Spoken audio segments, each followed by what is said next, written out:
Bismillahirrahmanirrahim. Hari ini saya akan membahas sebuah hadis Nabi.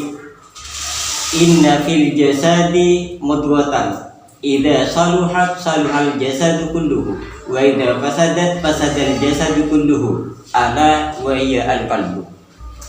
Artinya kata Nabi Muhammad sallallahu alaihi wasallam, apabila hati manusia itu sudah mapan, maka seluruh kelakuannya dari badan itu mapan. Apabila hati manusia itu sudah rusak, maka seluruh kelakuannya juga akan menjadi rusak. Sekarang kita pikir, bagaimana yang dinamakan hati itu mapan? Bagaimana yang dinamakan hati itu rusak? Sebenarnya kata Nabi Muhammad SAW, ini ditujukan kepada hati yang iman. Karena hati itu adalah tempatnya iman. Jadi ringkasnya, apabila manusia hatinya itu mempunyai iman, maka seluruh kelakuannya itu menjadi mapan. Sebaliknya, kalau hatinya itu rusak, artinya diselubungi oleh nafsu. Diselubungi oleh nafsu artinya iri, dengki, hasud, sombong, maka seluruh kelakuannya akan menjadi rusak. Nah, hati yang rusak ini sebagian ulama mengatakan hatinya sedang sakit. Ini perlu obat. Kalau sudah sakit hatinya perlu obatnya hati apa? Bukan desis, bukan durusban. Obatnya ialah Al-Quran, ayat-ayat Allah dan hadis Nabi Muhammad sallallahu alaihi wasallam. Nah, ini perlunya tahu ilmu. Jadi hatinya apabila sudah rusak, perlu banyak mengetahui ayat-ayat Allah, perlu mengetahui banyak hadis-hadis Nabi. Hadis yang kedua yang ingin saya sampaikan dan yang ingin saya bahas hari ini, kata Nabi, la imana liman la amanata. Tidak mempunyai iman, termasuk orang yang tidak mempunyai iman adalah orang yang tidak jujur.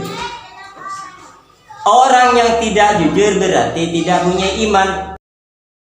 Jujur itu bagaimana? Ada yang tahu? Tidak ada ya? Mari kita bahas. Pertama, jujur pada dirinya sendiri. Yang kedua, jujur pada orang lain. Yang ketiga, jujur pada agama. Coba kita dengarkan ya baik-baik. Jujur pada dirinya sendiri, bagaimana caranya? Perkataannya tidak beda dengan kelakuannya. Perkataannya sama dengan kelakuannya. Kalau kelakuannya, kalau berkata merah, kelakuannya merah. Kalau berkata biru, kelakuannya biru. Itu namanya jujur kepada orang lain juga. Bagaimana? Jangan sampai bohong pada orang lain. Kalau berkata pada orang lain mengatakan merah, harus bekerja atau berkelakuan merah. Kalau berkata pada orang lain biru, kelakuannya harus biru. Jujur pada agama bagaimana? Jangan coba-coba membalikkan agama. Jangan sampai hukum agama diputarbalikan, itu namanya tidak jujur. Saya kasih contoh.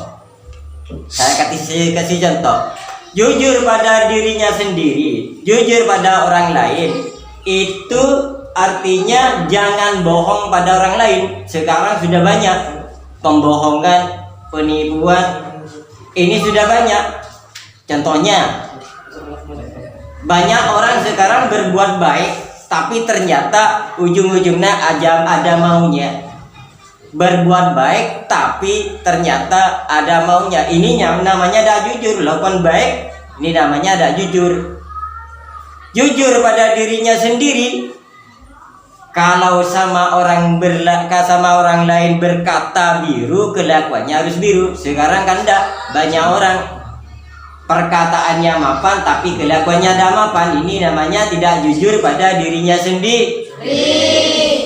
Jujur pada agama bagaimana? Jangan sampai hukum agama diputar balikan. sekarang banyak juga karena kepentingan dirinya sendiri hukum agama dibuat remeng-remeng, yang halal tidak dikatakan halal, yang halal yang haram masih dicari jalan untuk menghalalkan.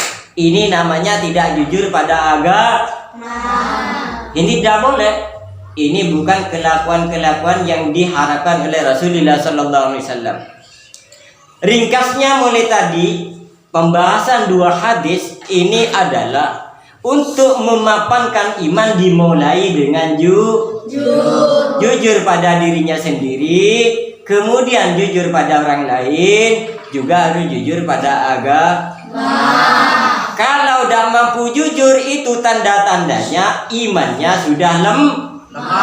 Kalau imannya sudah lemah, tidak mampu menjadi orang jujur, itu berarti hatinya sudah sedang sakit. Ya, itu perlu obat. Obatnya harus banyak mengetahui isi-isi ayat Al-Quran, harus banyak mengetahui isi-isi hadis Nabi Muhammad Sallallahu Alaihi Wasallam. Paham ya? Jadi jaga kita sebagai orang Islam, yang pertama harus memulai dengan kejujuran. Kalau tidak jujur berarti tidak punya iman. Ngerti? Paham? Siap jujur? Alhamdulillah. Wa akhiran, wassalamualaikum warahmatullahi taala wabarakatuh. Waalaikumsalam.